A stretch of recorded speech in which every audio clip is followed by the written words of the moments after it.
o cessar-fogo na faixa de Gaza está realmente por um fio depois das sucessivas violações por parte do Hamas, desse acordo de cessar-fogo. É importante lembrar, no dia de hoje, foi entregue supostamente o que seria o corpo, na noite de ontem, foi supostamente entregue o corpo de um refém israelense, um dos 13 que ainda restam a ser devolvidos pelo Hamas para Israel.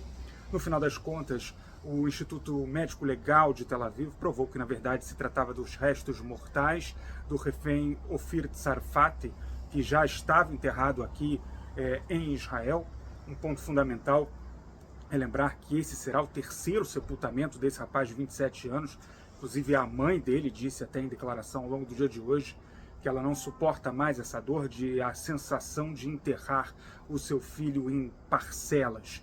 Ponto importante também, a revelação a partir de imagens divulgadas por captadas por um drone do Exército de Israel, do processo de encenação do resgate, entre aspas, desse corpo, ao arremesso por parte dos membros do Hamas do corpo, envolto numa espécie de lençol branco, a partir de um prédio, num terreno baldio, com terra. A partir daí, membros do Hamas, terroristas do Hamas, cobrem esse corpo com terra. Então eles chamam os representantes da Cruz Vermelha Internacional, e aí é uma simulação, uma retroescavadeira faz o processo de escavação e supostamente eles encontram ali aquele corpo que eles mesmos colocaram.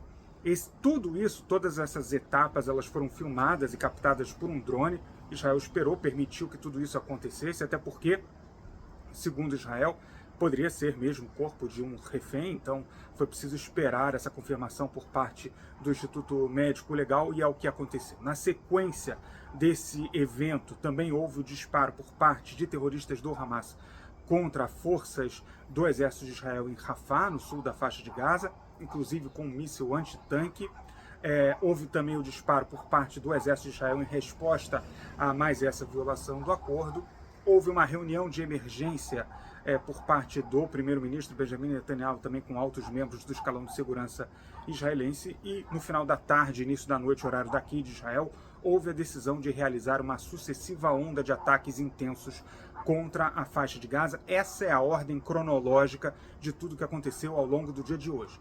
Se a gente voltar um pouquinho mais atrás, aqui não se trata de opinião, mas da constatação desses fatos, o Hamas viola um dos itens dos 20 pontos daquele plano de Donald Trump, o item número 4, que trata sobre a devolução de todos os reféns vivos e mortos.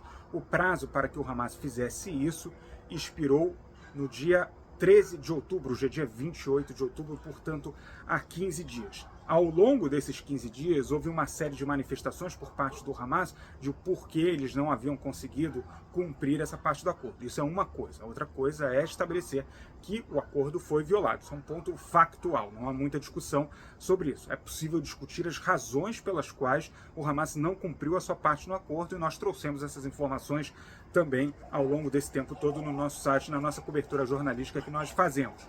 O Hamas argumentava que não tinha condições nem equipamentos técnicos para conseguir recuperar os corpos dos reféns israelenses mortos em função do grande grau de destruição da faixa de Gaza. Os corpos estariam sob escombros de um prédio, inclusive.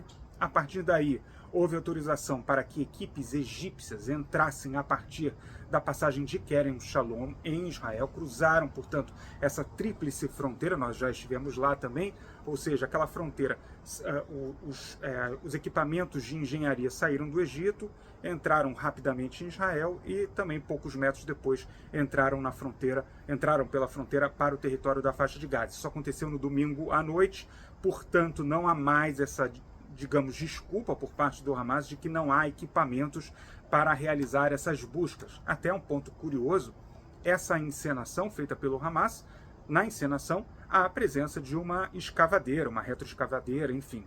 Não se sabe se é uma retroescavadeira egípcia, mas isso não é relevante. O ponto é que há um equipamento de engenharia capaz de realizar esse tipo de operação de busca. Então, isso é o acontecimento. Agora, por que o Hamas faz isso? Aí é um outro item do acordo, o item número 13 dos 20 pontos do plano de Donald Trump, que fala sobre a desmilitarização da faixa de Gaza. Esse item 13 fala que o Hamas não poderá exercer qualquer tipo de papel no futuro da faixa de Gaza, nem do ponto de vista administrativo, nem menos ainda do ponto de vista militar.